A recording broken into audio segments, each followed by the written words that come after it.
Tottenham Chelsea is always one of the great Premier League rivalries. It certainly has kind of exploded in the last, probably since when Tottenham's actually became good, although still completely incapable of winning trophies.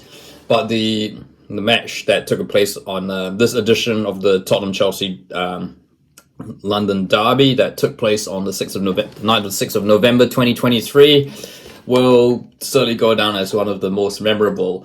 Look, this was a Premier League classic, perhaps not necessarily for the quality of football because, let's be honest, it's hardly any football played. But it was, nevertheless, there were, in terms of talking points, you could easily make a whole Netflix, Disney Plus miniseries out of this one game. So just a bit of context, the background, of course, which we've been through many times. Tottenham surprisingly leading the Premier League title race, going into, although they had fallen to second going into this game. Chelsea, of course, managed by former Spurs manager. Do we still call him a Spurs legend now that he's gone to manage the enemy? And Mauricio Pochettino, desperately looking for a win, because let's be honest, Chelsea wins are as rare as flying pigs this season. I'm surprised this was actually a Monday night game, though I know both Spurs and Chelsea are in Europe this season, but thought, given the animosity between the fans and the players, I thought we don't really need alcohol to keep fueling this rivalry. But hey, TV ratings half kicked off, and if you probably thought you were going to, if you needed to go to the bathroom but thought you could wait another 45 minutes, you'd be sorely mistaken. Which I guess leads me to my first point. So the first half was, we spent 15 minutes of it looking at VAR. Look, firstly, I like VARs. I like the concept of VAR, and I think it's good to have it there to rule on games.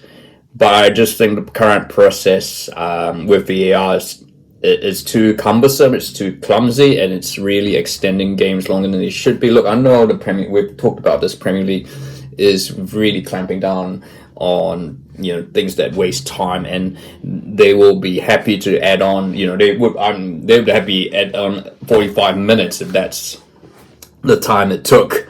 But look, this is unfortunately it's not really a good thing for the Premier League. We watch football. Many of us have only got 2 hours at most to watch football, and it's night. It's, of course, you think on Spectator. Look, they live in London, so getting home, they were going to be home pretty quickly after the game. But it's Monday night. There's work the next day, and to think, I guess to think about playing, going out for 3 hours to watch a football game. It's not necessarily the best thing, but look.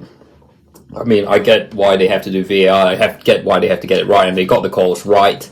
But I just think football really needs to look at perhaps. The Premier League as such probably needs to look at how to allow VAR to work while letting the game flow. Because this was stop and start, and I think the stop and start nature of the game just kind of let things simmer between these two because.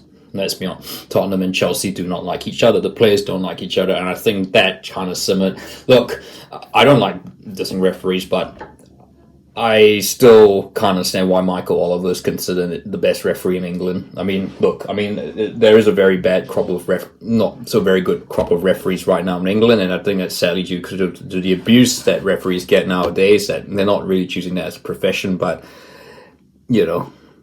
I think someone up, Craig Pawson, someone else might have handled this game a bit better because Michael Oliver certainly didn't. You had the 2 red cards for Spurs. Look, I get players. No matter what, I understand. You'd think players will still cheat and do dirty things. Regardless of the referee, it's kind of the referees has to do the red cards. They were kind of legitimate. They were pretty legitimate cards, but. I guess at the same time, if you're just going to stand there and hand out cards, I mean, it just feels like you don't have any control on the players, and you know that's where you had someone like Pierluigi Collina who can just really his basically just like steer, you know, his presence kind of keeps the order on the pitch. So the first half, which lasted 60 minutes, was a bit of a let's say I think that was probably the worst half of Premier League football I've ever seen. Not because I think more so the fact that, you know, we really didn't see any football. We saw lots more argy-bargy and sort of thing, although there were two great moments, two great, I guess the first goal by Spurs and then Chelsea equal, you know, there were a couple of disallowed goals. Second half, I think it was, in terms of football, it was definitely better. We could definitely tell that there was more going on, but the feistiness still continued. And then Spurs with their hanging on to the 10 men, Romero being sent off first half. They actually played a whole lot better than Chelsea, and look like the team that deserved to score a goal. But I guess Chelsea's resistance and all that. Pochettino obviously knows these players on the back of his hand, and Chelsea, when Tottenham went down to 9 men, there were lots of that Tottenham's. Good on Tottenham for trying to chase a goal, but ultimately they paid the price. Chelsea breaking away. Nicholas Jackson's completing the first counter attack. In fact, really, the whole hat trick is pretty much, each of the goals was pretty much a carbon copy of each other. They were hitting counter attacks. They were,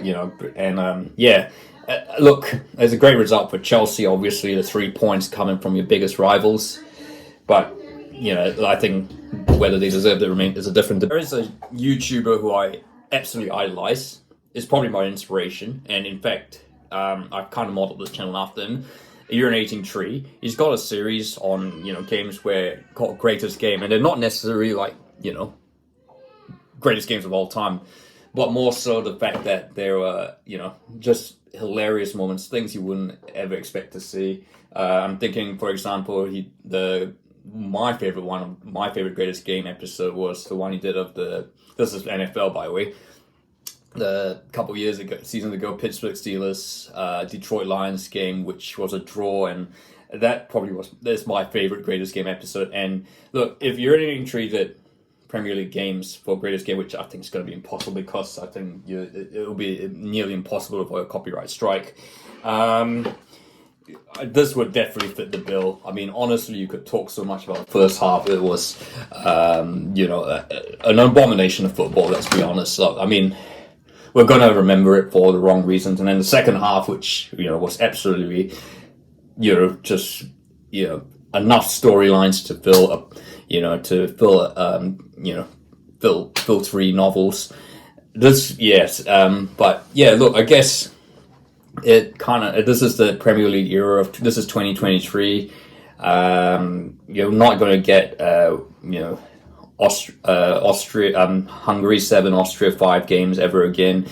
This is football as it is today. It's professional. The VAR your VAR is such a huge factor now, certainly with the timing of games. So, but look, I think, it's perhaps maybe this is at the same time, is this really how, I guess for us older fans, is this how we want to follow football? Is football, is it about the skill, the goals and all that, and the tactics, or is it about,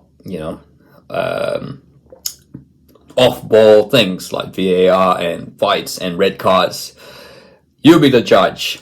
So that's my thoughts on Tottenham Chelsea. If you like this video, feel free to like, and don't forget to subscribe.